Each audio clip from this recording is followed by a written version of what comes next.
You'd think a brand new Harry Potter game would have the internet flying high. The reality? Not so much. In fact, a lot of people have suggestions for where Warner Bros. Can stick their quaffle.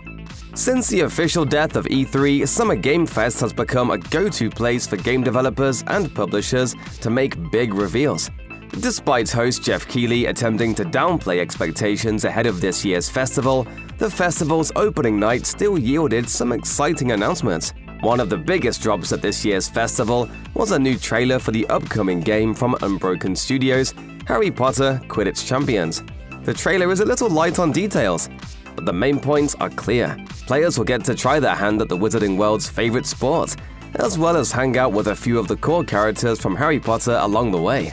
The game lets players choose their position on the team, and it naturally includes a multiplayer mode. On September 3rd, the game debuts on Xbox, PC, Switch, Steam, the Epic Games Store, and PlayStation, while PlayStation Plus subscribers get free access until September 30th. No challenge is too great. No dream is too big. It's hard to believe that it's taken 20 years for someone to create another Quidditch game. But maybe not everyone's childhood was marked by a deep passion for Harry Potter Quidditch World Cup. Warner Bros. Games is clearly looking to build on the success of Hogwarts Legacy. But considering most people felt like Quidditch was a glaring omission from that game, this latest title may feel like a hard sell. Of course, that's not the only hurdle between gamers and this title. Judging by the reactions Quidditch Champions is getting online, Warner Bros. Might need to prepare for a mixed reception. Anything with ties to Harry Potter is bound to get some attention, whether good or bad, and Quidditch Champions isn't exactly being met by excitement. The world's basically giving this news a collective meh.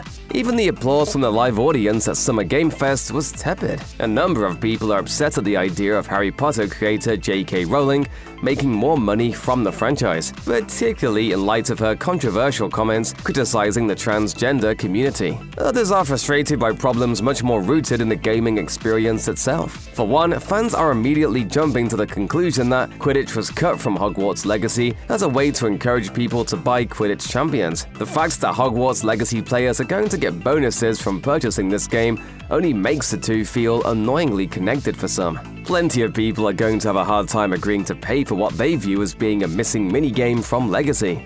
Even people who aren't commenting on the game's relationship to Legacy are unfavorably comparing it to mobile games. Others are pointing to Quidditch Champions as an example of why the gaming industry as a whole is in trouble right now. As one person wrote on X, it feels like the era of crappy licensed games has returned purely because it's some of the only reliable work you can get now in the industry. Of course, this is our first real look at Quidditch Champions since its initial reveal teaser, so it's hard to judge its quality based on what we've seen. The game isn't off to a promising start, but there's always some potential for that to turn around in the coming months as we learn more.